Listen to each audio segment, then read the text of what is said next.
오늘은 재판이 두 개가 열렸다고 하더라고요. 네, 오늘은 이제 윤석열 내란 재판이 음. 열렸고요. 그리고 다른 하나는 김용현 재판이 열리게 되었습니다. 아, 김용현 재판도 열렸어요? 네, 김용현 재판 같은 경우에는 김용현이 조만간 보석에서 밖으로 나오게 되잖아요. 그렇죠. 예. 그래서 김용현을 끝까지 잡아 놓으려고 하는 재판이 한 가지 더 열리게 되었습니다.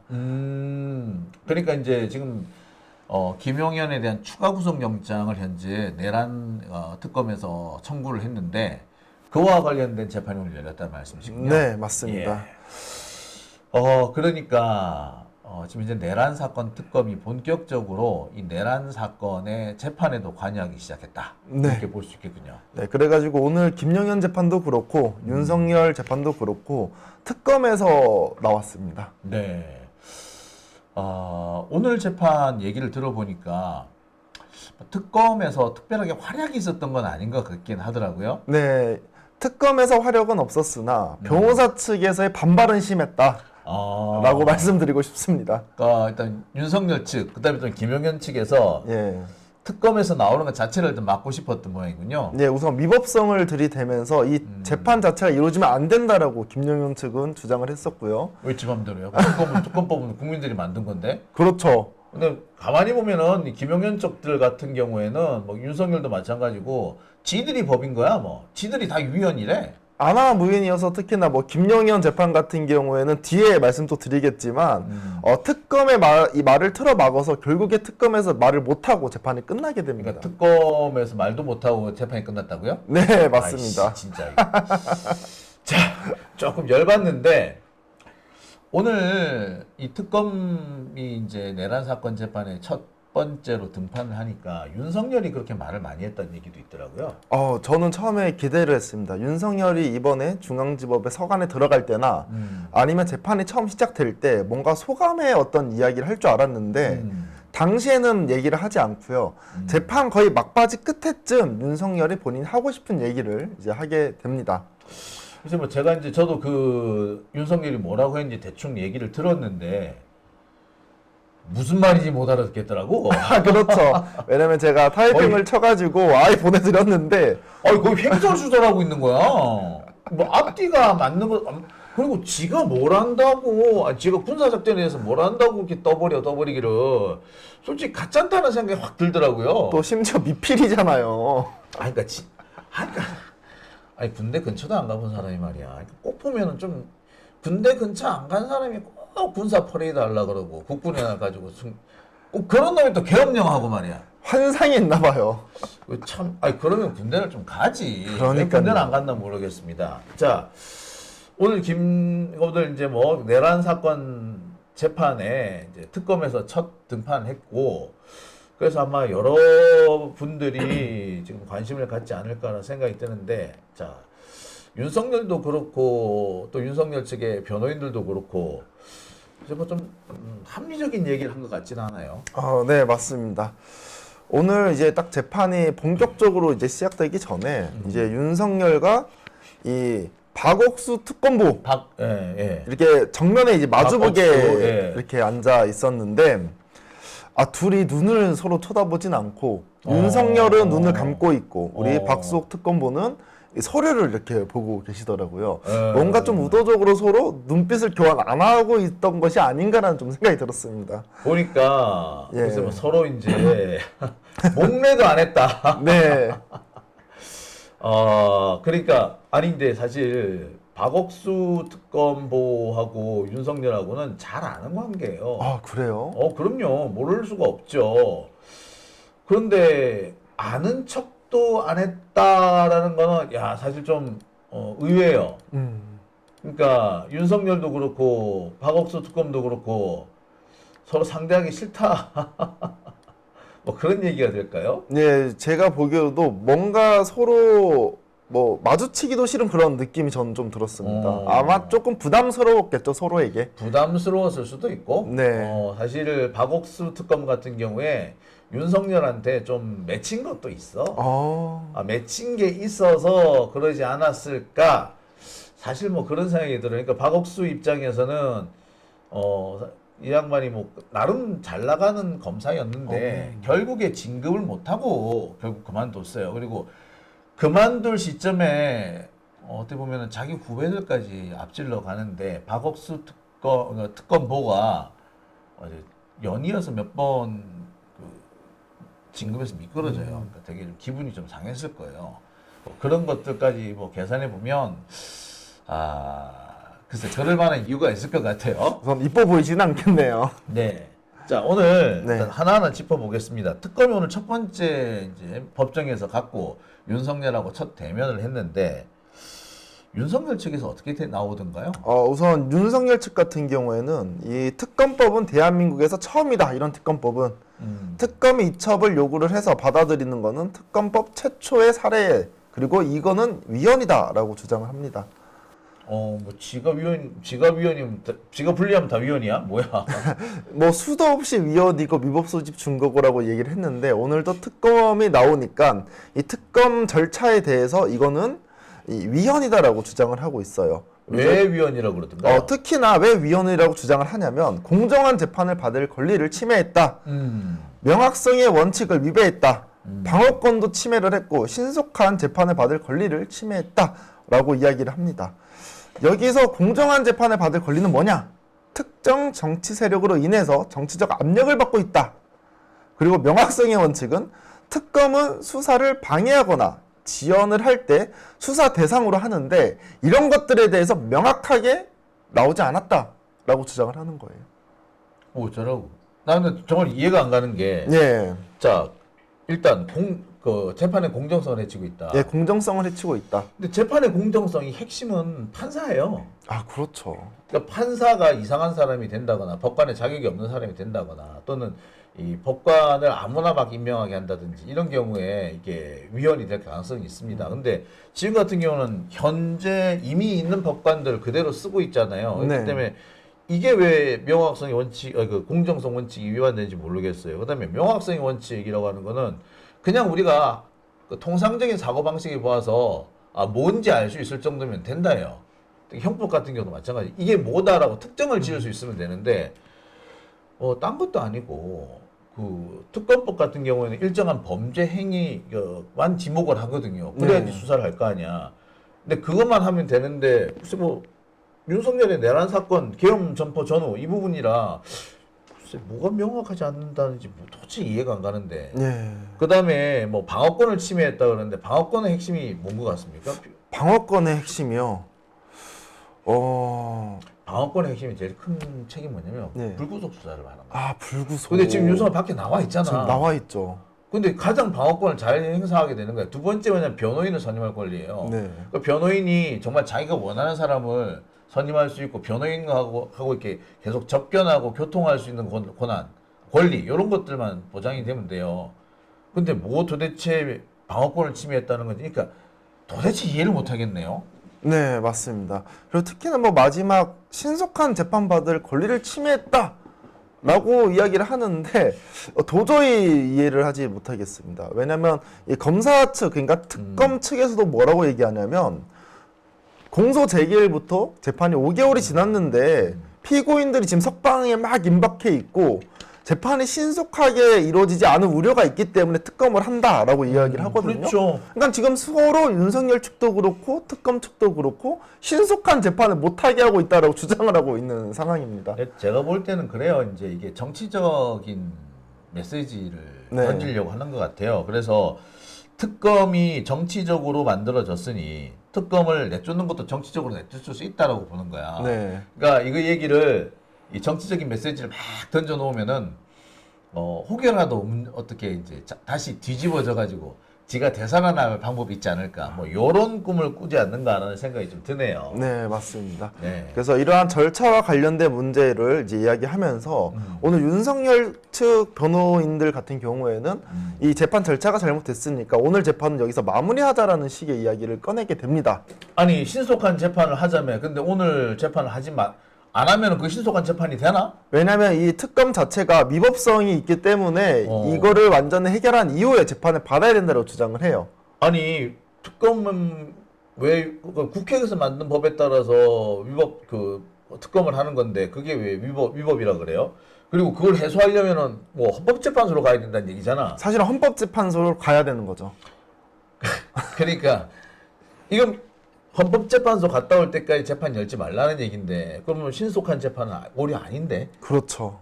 참 궤변이네요. 한마디로 궤변을 들어놨다 이렇게 볼 수 있겠네요.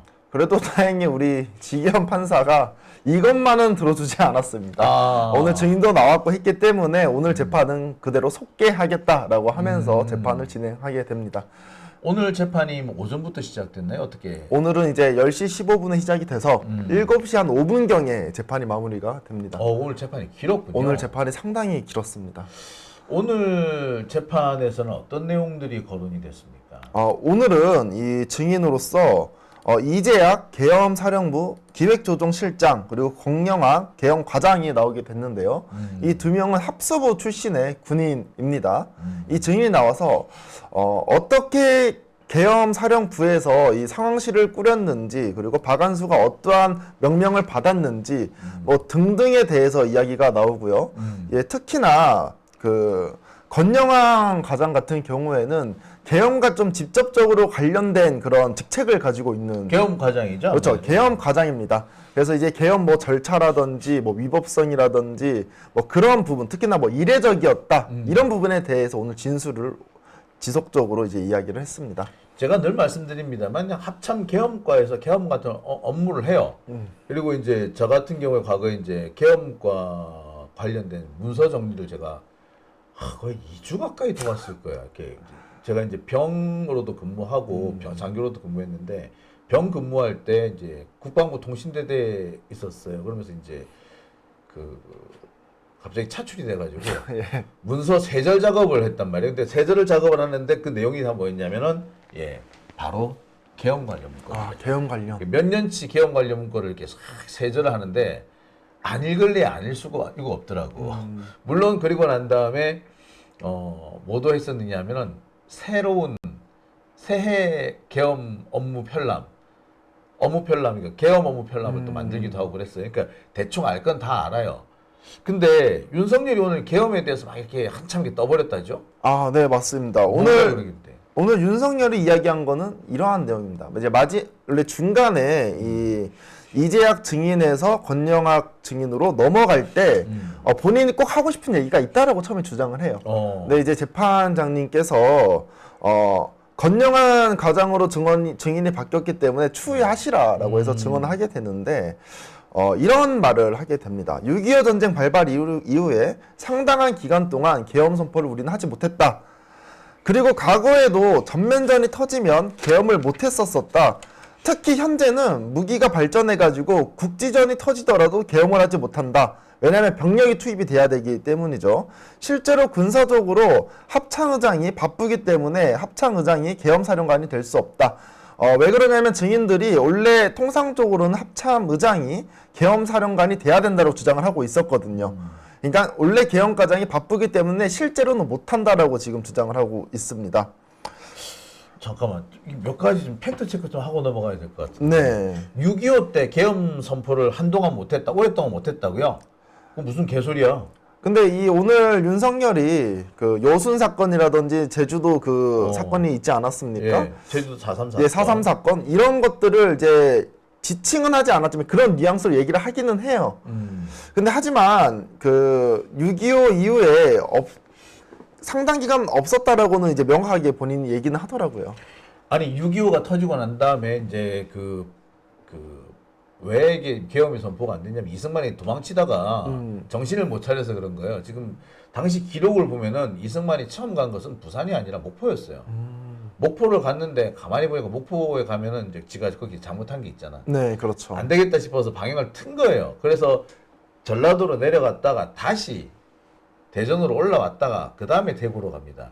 이 생 도망치는 와중에 계엄령 선포할 시간이 어디 있었어. 그렇죠. 그래서 부산까지 밀려가고 난 다음에 계엄령 선포를 하긴 하는데 한동안 계엄 선포를 못했다. 그거는 사실과 틀려요. 그리고 전쟁이 나서 계엄 선포 못한, 전쟁이 나서 정신이 없어서 계엄 선포 못한 거 그거하고 이번하고 무슨 관련이 있죠? 왜 그러냐면 증인들 같은 경우에는 뭐 매뉴얼이라든지 뭐 명시되어 있는 그런 내용들을 보면 전시 때 계엄을 해야 된다라고 그렇지, 알고 전시 때 있고 계엄이죠. 훈련도 그렇게 했다라고 합니다. 당연하죠. 그래서 사실 평시 계엄에 대한 그런 정보는 본인들은 생각도 안 했었대요. 상상한 적이 없다. 상상한 그치. 적이 없다라는 그게 정상이죠. 거죠. 그게 예. 정상입니다.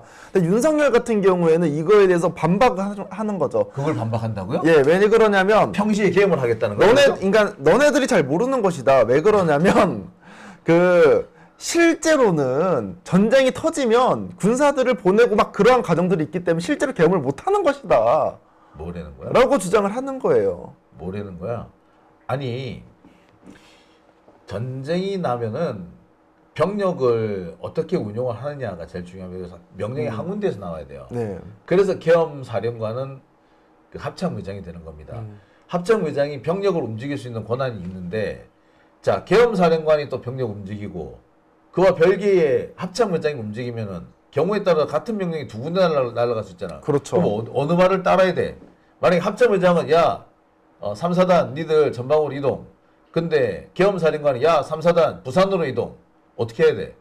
그럼 개판이 되는 그게 개판이 되는 거예요. 그래서 명령 체계를 일원화하기 위해서 작전권을 가지고 있는 합참의장한테 이걸 준다는 거예요. 사실 그게 원칙인 거예요. 근데 뭔 소리야, 전쟁 시에는 합참의장이 바쁘기 때문에 합참의장이 계엄사령관을 할 수가 없다라고 실제로는 얘기를 합니다. 그런 사례는 없어. 아니, 합참의장이 아니, 대통령이 바쁘다고 그러면은 대통령 말고 다른 뭐 국무총리가 유일하게 돼 있어? 아니야. 그런 건 없어요. 그래서 이런 내용을 나열하면서 뭐라고 얘기를 하냐면 지금 증인들이 얘기하는 거 말고 다른 관점도 있으니 이 관점에 대해서도 고려해 주시라.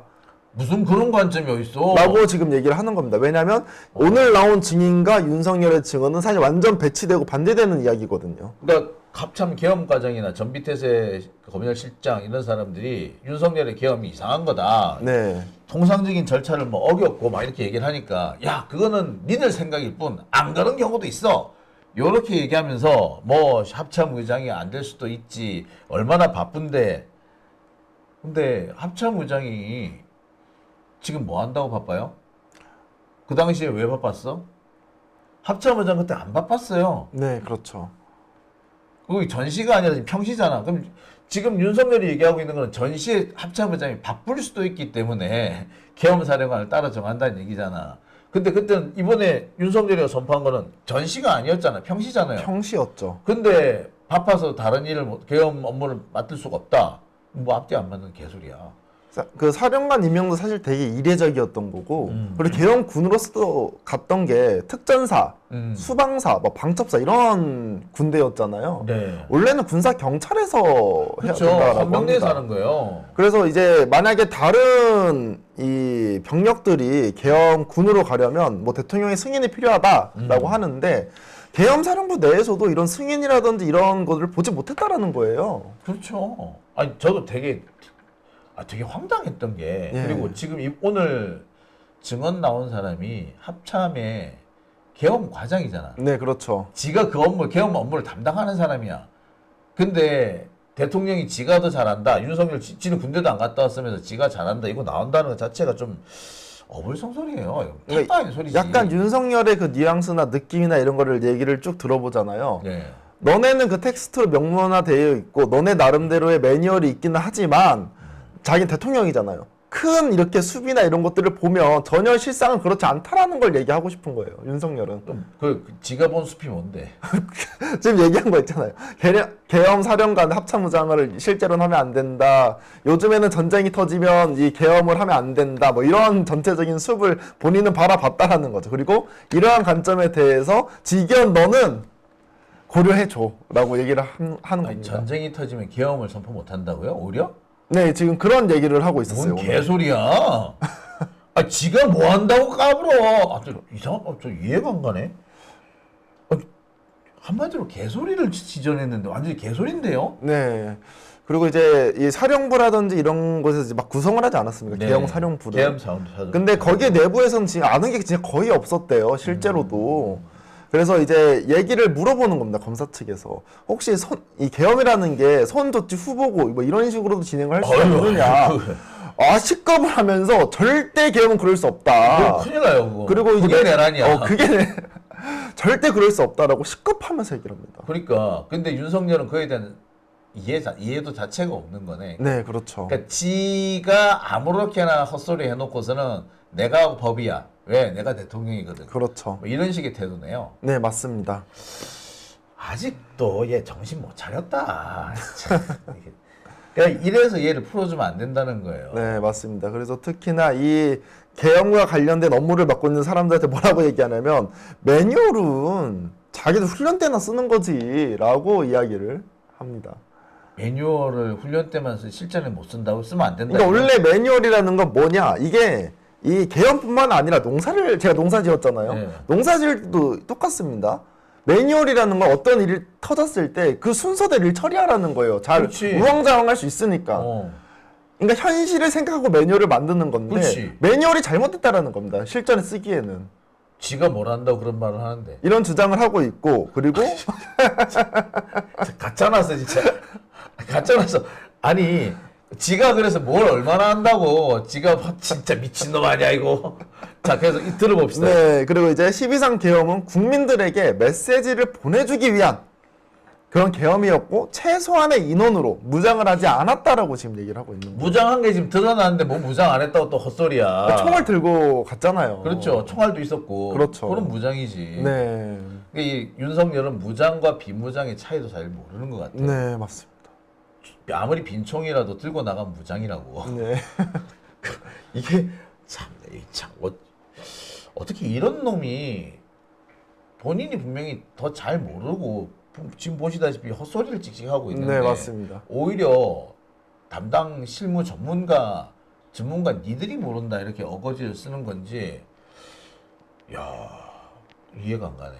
윤석열이 매번 한 얘기 있잖아요. 12.3 계엄 같은 경우는 경고성이었다, 뭐 예방적이었다 이런 얘기를 많이 하는데 이재혁 차장이 이런 얘기를 합니다. 계엄을 예방적으로 선포할 수는 없다. 그럼요. 라는 말이 본인 생각이 아니라 실무 편람에 있다고 얘기를 해요. 그럼요. 그렇게 써져 있습니다. 명시되어 있어요. 예비적으로 계엄 같은 거 할 수가 없어요. 그렇죠. 계엄은 말 그대로 군정을 선포하는 거기 때문에 군정을 선포하려면은 거기에 상응하는 위험한 일이 벌어져야 돼요. 그렇죠. 위험한 일이 벌어지고 지금 경찰력으로는 도저히 사태 유지, 치안 유지가 안 될 때 그때 하는 겁니다. 그러니까 사후적으로 보충적으로 실행하는 것이지 선제적으로 예방적으로 실시하는 거 아니에요. 아니 그러니까 지금 윤석열이는 지가 잘 알지도 못하면서 궤변 만들어 놓고 있는 거니 지가 잘 안다는 식으로. 네. 참. 그러면서 직위원을 이제 직위원을 이제 속여 넘기겠다 이런 의도가 드네. 네, 약간 그러한 의도가 있는 것 같습니다. 왜 그러냐면 증인들의 관점은 이러한데 나의 관점은 이러하다. 그러니까 조금 이 좀 줄다리기라고 해야 될까요? 이렇게 한번 좀 공평하게 좀 다른 시각으로 봐달라라고 이야기를 하는 겁니다. 아니 계엄은 법에 따라서 하는 거예요. 계엄 그렇죠. 법도 있어요. 근데 지 시각으로 할 수도 있다고 이거 아니야. 그러니까 결국 지가 하나도 틀리지 않았다는 얘기를 하는 거네요. 지금 윤석열은 매번 발언을 하면 지금 그렇게 하고 있고 이 권영환 이 계엄 과장 같은 경우에도 본인이 생각할 때 계엄 관련 선포 요건을 따르면 도저히 일어날 수 없는 계엄이라고 얘기를 그렇죠. 합니다. 통상적인 계엄의 절차라든지 요건을 따지고 보면 도저히 계엄이 나올 수가 없어요. 그리고 그 계엄 자체가 법적인 검토를 받아야 되는데 이 검토는 이 받았다라고 얘기가 나오고 있습니다. 근데 누가 검토해 준 거야? 그런데 문제가 뭐냐면 우리 포고령을 보면 일체의 정치적 활동을 금한다는 내용이 나와 있잖아요. 그죠, 예. 이거는 애초에 법무 검토를 받으면 통과가 될 수 없는 포고령입니다. 그럼요. 그런데 이제 그렇죠. 사람 이해가 안 가는 것이 이거는 계엄이라는 건요 딱 정해진 대로만 해야지. 거기서 조금이라도 삐끗하면은 그건 바로 내란이 됩니다. 근데 있지도 않은 뭐 또 다른 견해를 운운한다는 것 자체가 그 자체가 이미 스스로 내란이라는 걸 인정한다라는 의미가 안 되겠나 싶기도 해요. 네, 그래서 윤석열의 말에 이렇게 쭉 들어보면 이 12.3 내란 같은 경우에는 명분도 안 되고 절차도 안 되고 이 법적으로도 안 되고 모든 요건이 사실 충족이 안 되는 그러한 그렇죠. 계엄이었다. 그게 정상이에요. 근데 네. 그 말이 나오니까 아니다 이렇게 반박을 한 거네. 그렇죠. 이제 본인은 대통령이었고 너네는 실무자 너네가 뭘 알아? 뭘 알아? 뭘 알아? 내가 대통령이 그 얘기를 한 거네. 사실은 뭐 풀어서 얘기하면 이런 내용인 거죠. 근데 그 내용이 상당히 이제 개소리야. 진짜 어이가 없어. 지가 네. 뭘 한다고 설치는 거야. 와 진짜. 근데 이게 만약에 이런 얘기를 만약에 우리 민주 진보 진영의 어떤 분이 하셨으면 당장 그 헛소리 했다고 기사가 날 거야. 네, 근데 그렇죠. 오늘 보니까 그런 기사 하나도 안 났더라고요. 네, 뭐 제가 보니까 내용은 이렇게 나와 있던데 제목으로서는 이거 쓰는 사람이 없었습니다. 근데 문제가 요즘 본인이 관심 있는 기사가 아니면 다 이 헤드라인만 보고 내용은 또 안 읽어봐요. 뭐 저도 똑같습니다. 그러니까 제목에 좀 이런 것들을 좀 대서특필해서 박아줘야 되는데 좀 그런 점이 좀 아쉽더라고요. 참 윤석열이라는 사람 보면서 한동훈도 그렇고 얘들이 제일 위험한 게 뭐냐면 안 되면 어거지를 쓴다는 거야. 안 되면 어거지를 쓰는데 검사가 그럴싸하게 말빨로 어거지를 쓰면 모르는 사람은 깜빡 속아요. 그렇죠. 그러니까 지금은 지기현이 아마 이 계엄이라든지 이걸 잘 모를 테니 그렇게 잘 모른다는 점을 악용해서 깜빡 사람을 속이고 있다. 그러려고 지금 저러고 있다라는 생각이 듭니다. 이게 이런 놈이 검사를 했으니 나라 꼴이 어찌 됐겠노 싶기도 해요. 그렇죠. 야, 근데 참 대단하네요. 그 윤석열이 이렇게 이거 완전 개소리인데 이게. 그럼 개헌 매뉴얼 같은 경우 아까 제가 저기 그 합참 개헌과에서 뭐 일을 하는 거 제가 도왔다고 했잖아요. 네. 거기 제가 그때 세전하고 또 새로 만들고 했던 게 합참 개헌 매뉴얼이에요. 이걸 왜 만들어 두느냐면 실제로 계엄이 터졌을 때는 우왕좌왕 한단 말이에요. 어떻게 해야 돼, 뭘 해야 돼라 한단 말이야. 근데 이 계엄 매뉴얼을 보면 뭘 하라고 쭉 나와 있는 거야. 그러라고 만들어 둔 거예요. 근데 그게 잘못됐으면은 계엄 매뉴얼을 고쳐야지. 고쳐야죠. 근데 지멋대로 지만 알고 있는 얘기를 한단 말이야. 본인 혼자 생각을 얘기한 거죠. 재판장에서. 야, 이거 진짜 문제가 있네. 그렇죠. 예, 그러니까 아유 진짜 어찌 이런 내용이 참 유치해 죽겠다 진짜. 아유 참. 자, 뭐 개인적으로 제가 드리고 싶은 말씀인데요. 이게 사실 계엄이 나잖아요. 그러면 이제 대민 접촉이 늘어날 수밖에 없죠. 작전 자체가 대민 작전이잖아. 그걸 할 때 쓰이는 장교가 민사장교라고 해요. 민사작전 장교라 그러는데 민사작전 장교를 주로 누가 맡느냐? 정훈장교가 맡아요. 정훈장교. 그래서 우리는 항상 그거에 대한 얘기를 합니다. 계엄 선포에 대한 얘기 항상 해요. 뭘 해야 된다고. 그건 매뉴얼이지 그거. 그 매뉴얼이죠. 근데 거기에 보면 아무리 글쎄 계엄 사령관 저렇게 선포한다고 나 본 적이 없어. 그리고 설령 뭐 계엄 사령관을 뭐 다른 사람 한다고 하더라도 이례적이고 그 문제가 있다라고 하는 건 이거는 본인이 뭐 수용할 수밖에 없어. 그 계엄 사령관을 만약에 반드시 합참 의장을 해야 된다 못 박을 수도 있지만 못 박지 않았다는 걸 뭘 말하느냐면 약간의 재량권이 있다는 걸 의미하는 거예요. 그렇다면 윤석열은 여기서 내가 재량권이 있었다라고 자기 재량권의 그 범위를 설명을 해주면 되거든. 근데 택도 아닌 소리를 한 거야. 합참의장이 바빠서 육군참모총장을 했다. 그 육군참모총장은 안 바빠? 바쁘겠죠. 아, 참 이해가 안 가고. 그리고 이번에 전쟁이 터진 게 아니란 말이에요. 아, 그렇죠. 평시계엄입니다. 근데 합참의장이 전쟁에 제일 바쁜 사람이 합참의장인데 뭐 왜 바쁘죠? 전쟁이 안 일어났는데. 참 이런 얘기 들어보면 아유 정말 말도 아닌 거를 참 아유 진짜 이걸 참 아우 진짜 이걸 반박이라고 해야 되나 이런 생각도 좀 들어요. 네, 맞습니다.